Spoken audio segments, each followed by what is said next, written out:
গত ৩ তারিখে আমরা প্রায় ৪০ জন অচেনা মুখ, ১৬টি গাড়ি আর একগুচ্ছ স্মৃতি নিয়ে রওনা হলাম ইসলামী ছাত্র আন্দোলনের উদ্দেশ্যে। গন্তব্য মোরেলগঞ্জ জেলার রায়েন্দার মাঝেরচর নামক একটি স্থানে।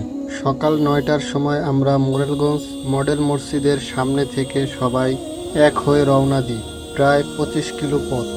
এ যেন এক আনন্দের ভ্রমণ। কেউই তাকবীর দিচ্ছে, কেউই স্লোগান দিচ্ছে, আবার কেউই আন্দোলনে যাওয়ার জন্য আহ্বান জানাচ্ছে। আর আমি বাইকের পিছনে বসে ভিডিও করতেছি। প্রায় ১ ঘন্টা গাড়ি চালানোর পর আমরা রায়েন্দা মাছের আড়তের কাছে গিয়ে থামি। সেখানে মোটরসাইকেল রেখে আমরা সবাই মিলে একটি নৌকায় করে মাঝেরচরের উদ্দেশ্যে রওনা হই।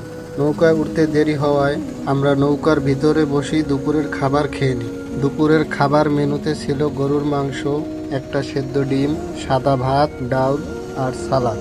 প্রায় ১.৫ ঘন্টা নদীপথ পাড়ি দিয়ে মাঝেরচরে পৌঁছানোর আগেই চোখে পড়ল আমাদের মতোই আরেকটি দল। তারা আসছে জামাত শিবিরের পক্ষ থেকে মাঝেরচরে পিকনিক করার জন্য।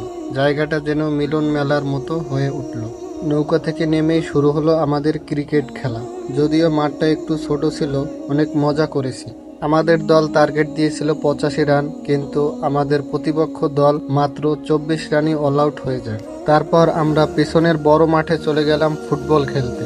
কিছুক্ষণ ফুটবল খেলার পর আমাদের প্রিয় হাড়িভাঙ্গা খেলা শুরু হলো।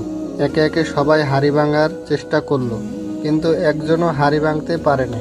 অবশেষে আমরা নিজেরাই হাত দিয়ে হাড়ি ভেঙে ফেললাম। খেলাধুলা শেষে সবাই মিলে নদীতে গোসল করলাম। আর তখনই দেখলাম সূর্য ডুবু ডুবু ভাব, কুয়াকাটার মতো এক মনোমুগ্ধকর দৃশ্য। কিন্তু সবাই নদীতে নেমে গোসল করলেও আমার আর সেই সুযোগ হয়ে ওঠেনি, কারণ আমি আলাদা কোনো জামা নিয়ে যাইনি। এই ছিল আমাদের একদিনের ছোট সফর। স্মৃতি হয়ে থাকবে চিরকাল। এখানে সবাই আমার অপরিচিত, কিন্তু তাদের ব্যবহারে মনে হচ্ছিল আমি তাদের অনেক পরিচিত। তাদের বন্ধুসুলভ ব্যবহারে আমি সত্যি মুগ্ধ হয়েছি। সবাইকে ধন্যবাদ এমন একটি সুন্দর দিন উপহার দেওয়ার জন্য। সবাই ভালো থাকবেন, দোয়া রইল। ভিডিওটি ভালো লাগলে লাইক কমেন্ট করতে পারেন। ধন্যবাদ সবাইকে।